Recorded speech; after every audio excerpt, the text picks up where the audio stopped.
Hi, this is TSA Tips from Cork and Steel. I'm Marty Newberry.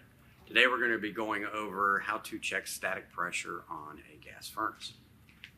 Keep in mind, guys, one of the big things we get from TSA's calls is I have good airflow when we ask the question of how many CFM you're moving.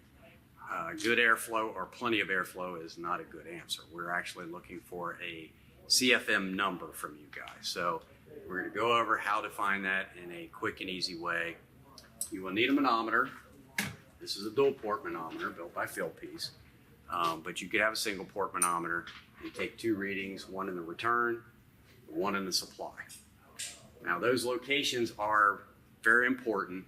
We need between the filter and the furnace on the return air side, and we need between the furnace and the coil on the supply air side. If you don't have a space in between the two of them, like the case coil is sitting right on the furnace, you could go into the main limit area, take it out, and put your supplier's tip in there to get your static pressure there. So one of the first things you need to do, or we're going to check it in heating in this mode, is you're going to want to see where your furnace is set up at on a heating speed. Now, this is the newer ICP furnace where we have the near field communication board. So we can go straight to the board, hit our menu button, go to the heating speed, hit the select button, and we can see that we're set on 14 on the speed tap for this furnace. If you're using an older furnace that's got speed taps or dip switches, you're going to have to figure out ahead of time where you're set for whatever mode you're looking to run the equipment in. So if I want to check the cooling, I'd want to see where my cooling speeds were set up at, and then for heating, I check my heating speed taps. So we're going to put our tips in, one for the return, and one for the supply.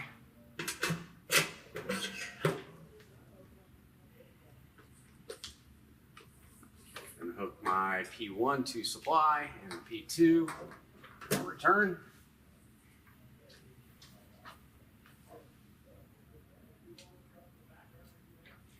Now we're going to give our equipment a call for heat.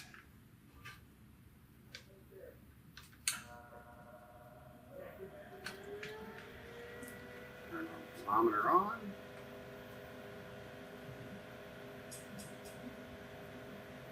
Make sure it's zeroed out. Then we wait for the blower to come on. You're going to get two different numbers, guys. A supply number and a return number once the blower comes on. The return is in a negative. If you're taking it with a single port manometer, you would just add the two numbers together, not subtract the two. One's going to be a positive, one's going to be a negative. Just add the two together to get our total external static pressure.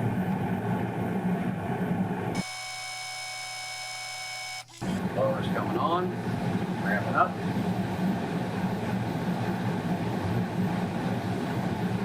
Leveling out at about a 0.65 on the external static pressure on this unit. You can look at your P1, that's your top number on this thing.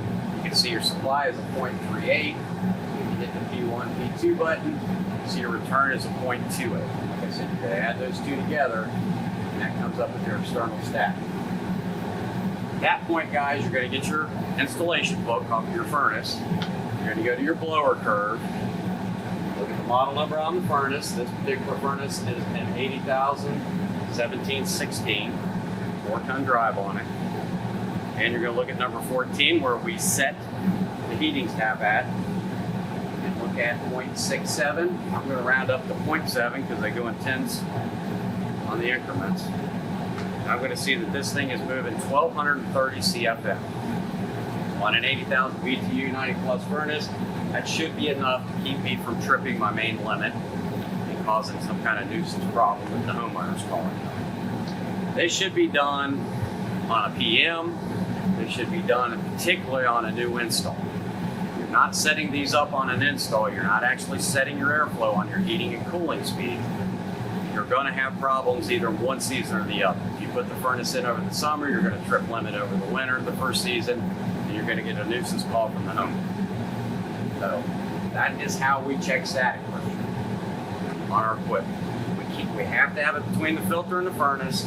and the coil of the furnace. Because keep in mind, the filter is part of the total return, and the ink coil is part of the total supply. So they have to be in between the two so we can get an accurate reading. Thank you very much.